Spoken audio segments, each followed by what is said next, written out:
Welcome to the Saturday Night Live Afterparty.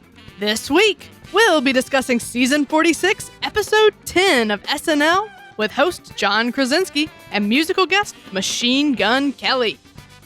I'm Catherine Coleman, and I'm joined this week by GameStop investors Steve Finn and John Murray. If you'd like to connect with any of us, you can do so at snlpodcast.com. Enjoy these selected highlights from this week's discussion. If you'd like to watch our full-length, ad-free sketch-by-sketch review, you can find it exclusively on Patreon and Subscribestar/SNL Podcast. It's our supporters who make this show possible. We're so thankful to everyone who's already come on board. All right, here we go. Cool, so SNL has entered 2021, guys. Oh my God. Woohoo! That makes it real. It's about time. They took their sweet time coming back. They certainly did. They had a plethora of news items to throw at a first-time host, but I thought John Krasinski proved to be pretty capable. Yeah, certainly poised. He carried himself very well. Absolutely. Emily Blunt must have given him some really great insider tips. We'll never know. We'll never know because nobody seemed to care about that during the monologue. But before we start talking about Krasinski too much, let's talk about the news of our next couple hosts, right? Mm-hmm. Next week, we got Dan Levy with musical guest Phoebe Bridgers. And then on February 13th, Regina King with Nathaniel Rateliff. So I know y'all are excited about your Canadian host, right? Sure. Absolutely. Well, he comes from Comedy Bonafide. So at least, for people that grew up on SCTV, they're going to have high expectations of Dan Levy because of his father, Eugene. But he's having a moment. He's been on Schitt's Creek for a few years. So he's kind of a known figure now, at least, in our neck of the woods. He created Schitt's Creek. Yeah, no, he's a bit of a force, and he's on the rise right now. So this is a good moment for him to kind of step out into the U.S. national spotlight. I think this is a fun booking, and because he comes from comedy, I don't know. I'm expecting great things from him, and he's got to represent Canada. So next week is definitely the episode I'm going to be excited about. Absolutely. Don't undercut his U.S. Popularity. We're all big Schitt's Creek fans too. So. Yep. Well, and I believe his $4 million home resides in L.A. So that's true. You guys got him. I'm thrilled to see Dan Levy. I love Schitt's Creek. I love him. I think he's hilarious. I'm really got my fingers crossed for a Eugene cameo. I know it's unlikely, but man, I'm excited. And Phoebe Bridgers is phenomenal. I'm really, really happy for Phoebe Bridgers. She is super talented. And I think you guys are going to like her too if you haven't listened to her yet. So yeah, the fun of Phoebe Bridgers, Regina King, and Nathaniel Rateliff is that I have absolutely no idea who any of them are. And sometimes the most fun and surprising SNLs are the one that you just go in with no expectations and you're pleasantly surprised. And so I'm certainly hoping for great things from all of them. Absolutely. Well, let's get into this week's show. You ready? Let's do it. Thanks, Jonah. So what if he's never kissed a girl? Big friggin' deal. This guy practices kissing all the time. Not all the time. And guess what? Newsflash. Our mom says he's getting pretty damn good at it. Wait, what? Jonah comes to the defense of his little brother, the loser. But maybe he only makes things worse. Steve, what'd you like about it? Now, this is the type of monologue that someone like John Krasinski can handle. This is what we were talking about, some beats or some lines that took too long to get out of him in the monologue. These are the kinds of things that, you wouldn't have to worry about, not only in a pre-tape, but something with a little bit more of a dramatic gloss over it. You do tend to play these straight. So I think this is why he did so much better with this kind of material. He could draw from some of the more serious acting he's been doing for Jack Ryan. And, the monologue, the writing of all his lines, that's where the real humor is. This was every bit as good as its spiritual predecessor, the Take me back. The teacher Kyle Mooney. Oh. No, the teacher and student thing with Andrew and Ego. Oh, okay. Oh. I was going to say that it was very reminiscent of Take Me Back, because in the sense of it's heaping those coals on and keeping this thing going. And I thought that the writing, the thing I loved about Take Me Back was how smoothly it was written and how just natural that conversation felt. And I felt like this was exactly the same way. So I don't know if it's, Mikey and Streeter doing all these screenplays they've been doing lately, but the dialogue in these sketches is amazing. I can't wait for Home Alone now. It's a fun twist on this heartwarming trope. I thought Dismukes did a fantastic job. All of his reactions were great. But yeah, the thing that really stood out to me was, man, they can just write these monologues so well and so smoothly, and it blows my mind. It's not easy to do. So yeah.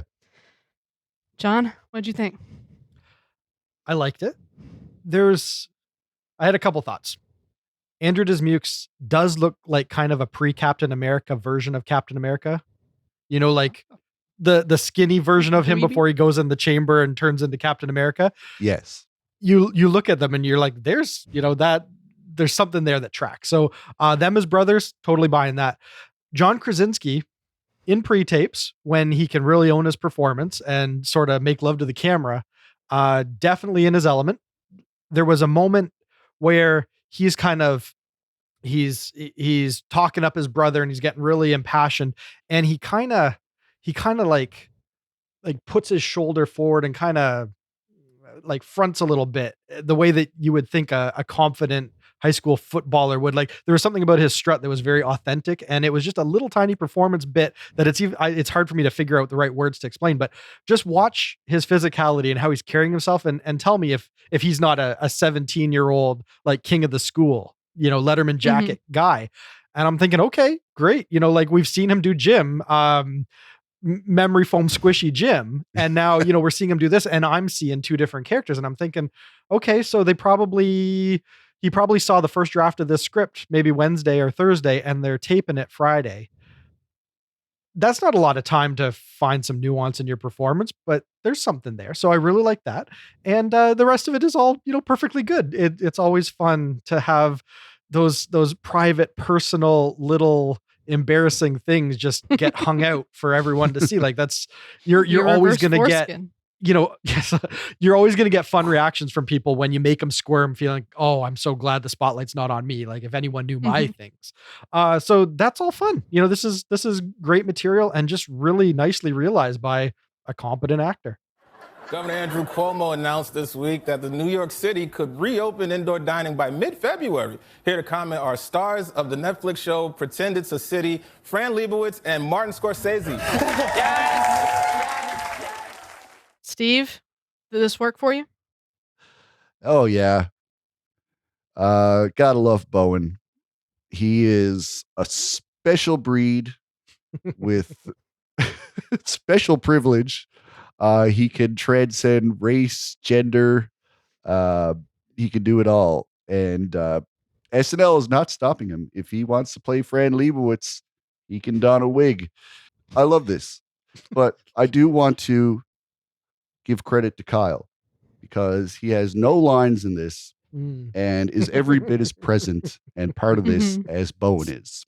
And he does that all in his reactions. It makes me want to see this show that they're spoofing on. I've seen the ads for it, but I'm sure they're exaggerating, but I just want to see Martin Scorsese fall all over this woman. This sounds like a good time. Yeah, I haven't watched Pretend It's a City yet, but everyone's telling me to. It's apparently really great. So, yeah, having not watched it, I'm sure there's some element of it going over my head. But I thought there were some great New York specific jokes with the 92nd Street Y in particular was my favorite. The difficult thing here is that it's kind of hard to parody someone that's already funny. It's like already kind of almost, a comedian. She's already a character. So that's right. So it's very interesting that they tried to do it, and I don't, it did not work, but I don't think if it hadn't been for the fun of Bowen doing it, I don't know that I would have loved it. So yeah, I don't think there was anything fantastic in the writing here, and I think it was difficult. It was a difficult thing to try to tackle. That ultimately left me just feeling kind of meh. Yeah. Oh. It's weird though, because the jokes in this piece are not the jokes, if that makes sense. Mhm. No, Yes, that's exactly it. Bowen is playing Fran and being Fran, and that's basically how Fran Lebowitz is. Mhm. What's different and what's scaled up is the Scorsese element Right. of it. Magnifying that. Yes, she's saying funny things, but we're supposed to expect that and Right. be more tickled by just the over the top reactions of Kyle playing Scorsese. Yeah. So maybe that's the part where if I had watched the show already, I would have said, "Oh yeah, that's a great thing they picked up on and really liked it." But Yeah. that's on me. John, what'd you think? I liked it. When they said Fran Lebowitz, I thought Fred Armisen was going to come out because I feel like he is SNL's quintessential Fran Lebowitz. But if there was a worthy successor, I think Bowen would be it. This was fun. Steve, you touched on something that it's not there. There's no real jokes here. It's interesting that if you listen to Fran's dialogue, she starts off telling jokes or jokey stories that have a punchline. Like there's something you can track as far as what would be funny about it. But the more Martin Scorsese reacts, the less more nonsensical her statements are. They're not even jokes anymore. They're just vague observations of something almost New Yorky, to the point where he's just so worked up that anything she does, any word that comes out of her mouth is going to give him the giggles. So it's funny that they kind of showed the devolution of what she's saying and just how infectious it is to him, to the point where he's ripping off his eyebrows. I really like that as a fun little character dissection. These are just a fun, quick little caricature of these people. It's not trying to say anything. It's just setting a scene because someone watched that documentary and said, "Oh, isn't it funny that he's hanging on her everywhere and just thinks she's the bee's knees?" And they just ramp that up. And I think that works marvelously. And if it had lingered and tried to do something else, probably would have lost steam quick. But I thought, just for what it was, which is just a little pastiche, just give us a little scene here, a little picture of these two characters dynamic with each other. I loved it. I ate it up. That's interesting, about how you're right. Towards the end, it's just, she says, "What's Dwayne Reed?" And they start like that. You're sort of giving me a new appreciation for it. Hi, my name is Ratatouille. He's the one who controls me while we're having sex. So, John, what'd you think about the Ratatouille sketch? As a father of three, I can say right off the bat, the rat's name is not Ratatouille, it's Remy. Yeah, that did bother me, but yeah. I get it. But as a sketch, this was wonderful. Of course, if Ratatouille Rat can orchestrate a culinary masterpiece by tugging on what's-his-face's hair, why can't he do the same in the bedroom? Fun idea. Taking it up another level to 80s, whatever, Roachatouille or whatever. What was Bugatouille. Bugatouille, yeah. Fun little gag there. Roachatouille would have been better though. Literally putting a hat on a hat, but hey, I'll go with it. Or Natatouille. Whatever. We're just going off. We're out of the writer's room. So fun. I liked it. I thought this was a lot of fun. I enjoyed it. Yeah, what a hilarious premise. I loved it.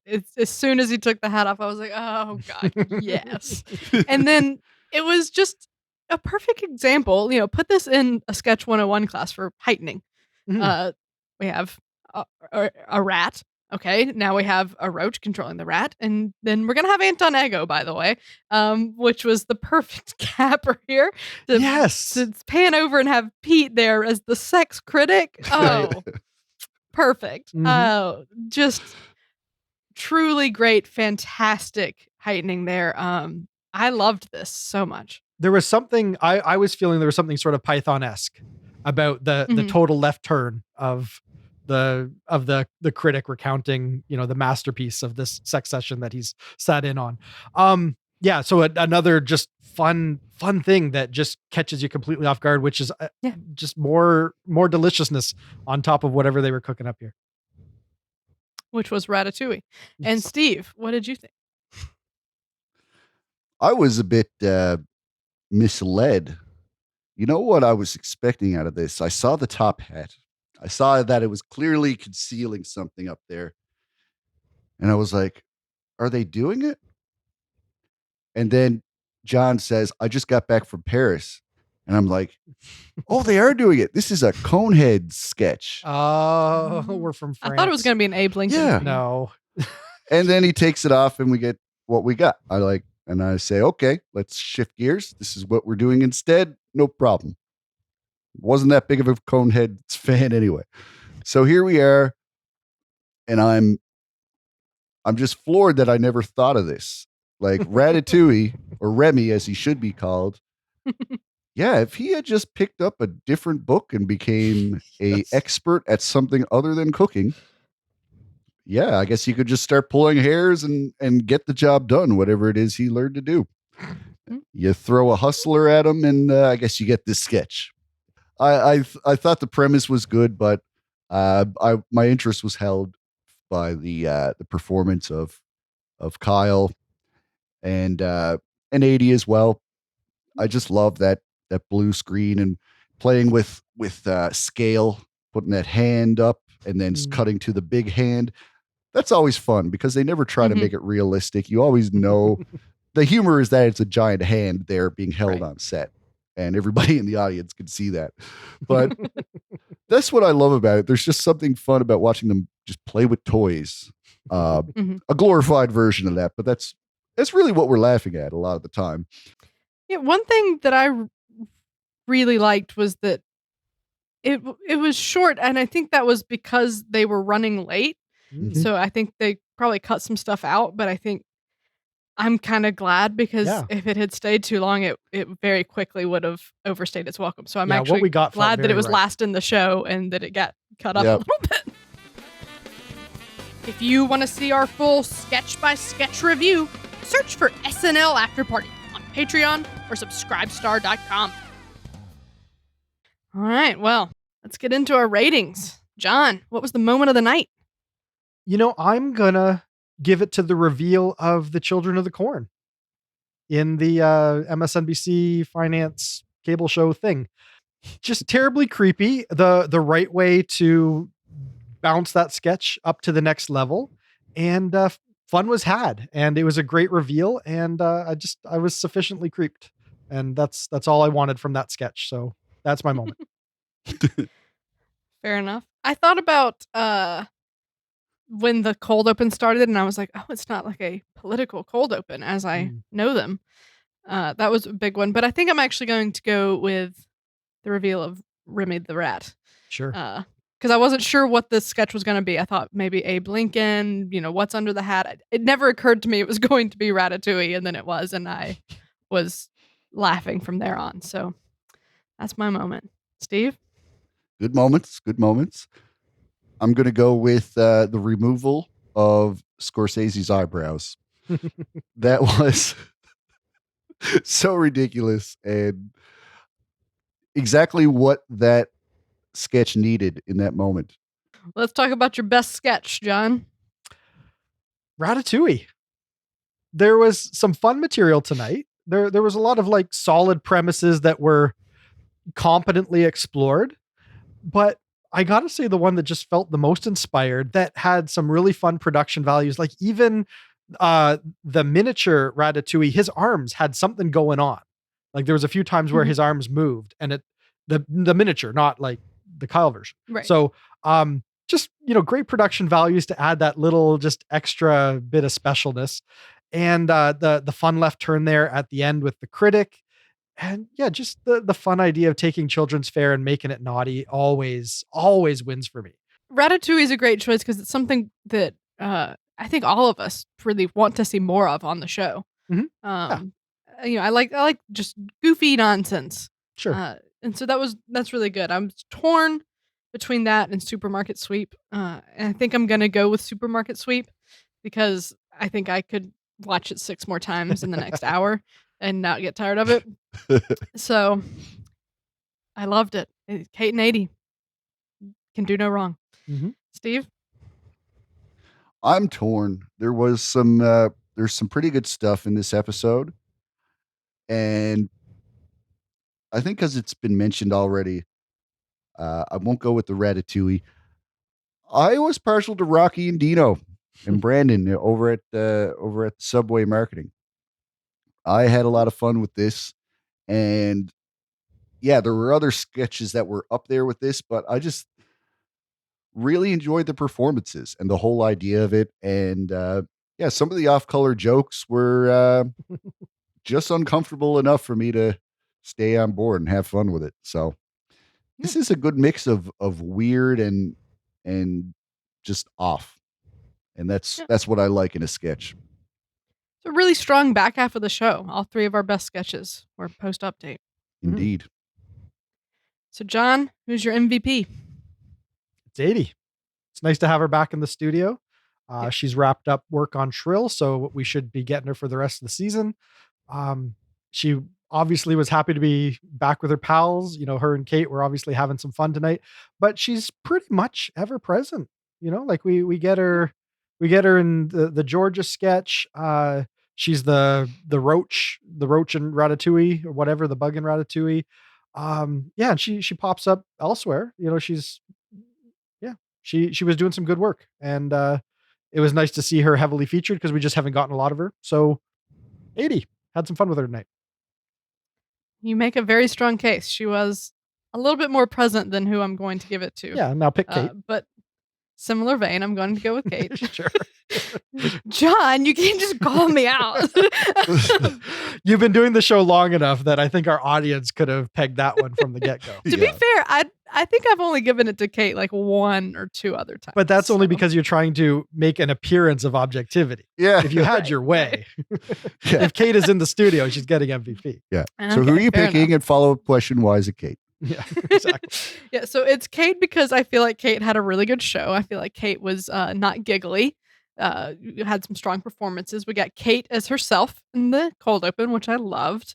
I thought she did a great job with her evil twin. And then in the supermarket sweep, you know, that's Kate's sweet spot. And there was a fun moment in supermarket sweep too, where they weren't on cue cards because they were gazing into each other's eyes. That, you know, that's nice. That's interesting.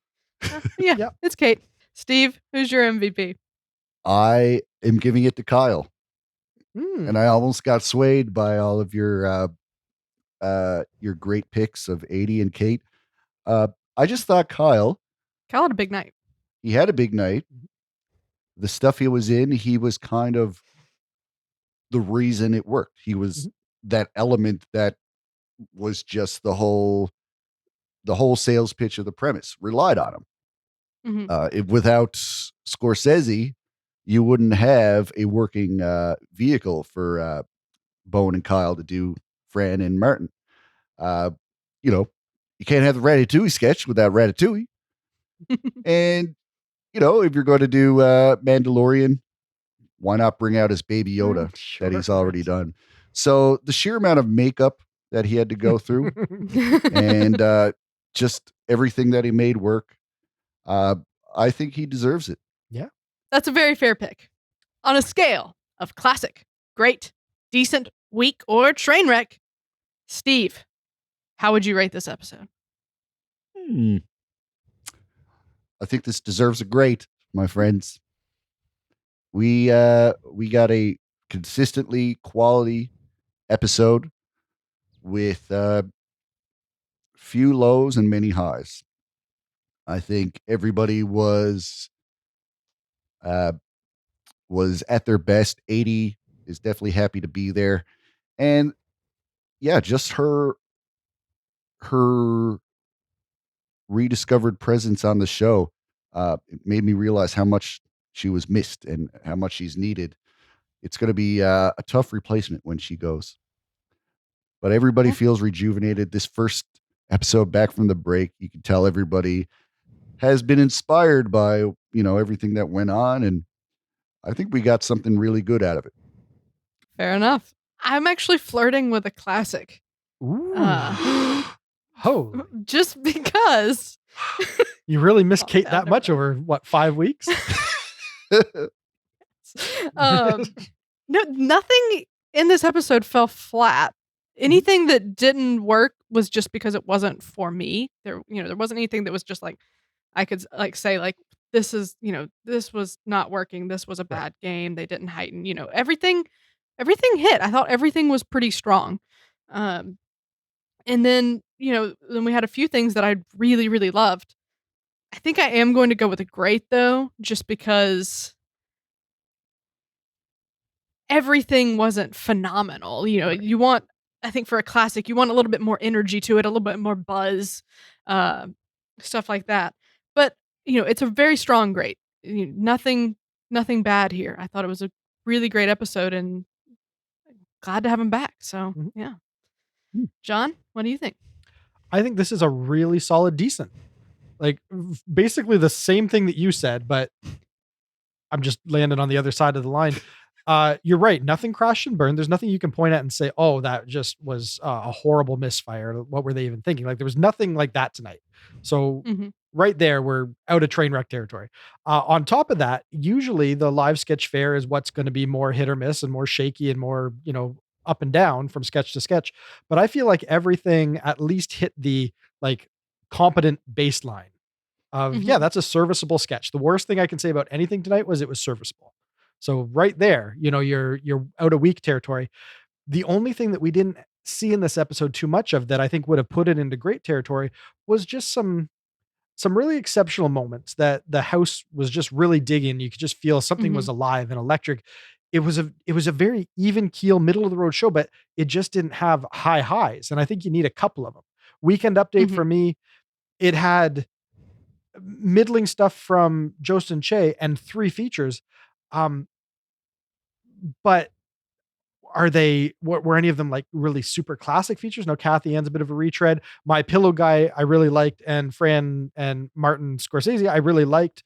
But I mean, this is still just in the like clever, competent range, not in the, oh my goodness, I hope we see them back next week. I'm so ready for more of that. It's not like Bowen's Chen Biao, like there's some characters that just instantly, like that is a great moment. And we just didn't have a lot of great moments. We just had a lot of fun moments. So I don't know, really solid, decent. Fair enough. Well, overall, we're liking it. We're happy SNL's back. We got some strong stuff. Really, really excited to see Dan Levy next week. And yeah, John, what have you been up to? I should probably throw up a plug to my boy Jamie Dew, who's producing the Saturday Night Live Hall of Fame podcast, which I am featured on in the very first segment of the very first episode, professing my ever undying love and just not entirely wholesome affection for Tina Fey. I feel like I make a pretty strong case that she deserves to be in any SNL Hall of Fame, and I'd love people to check that out.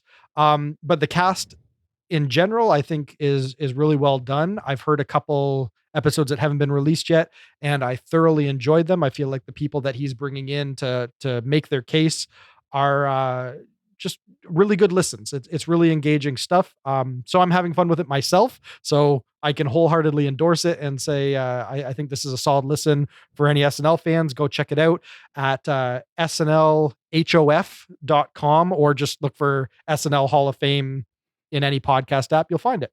All right. Well, that's a wrap.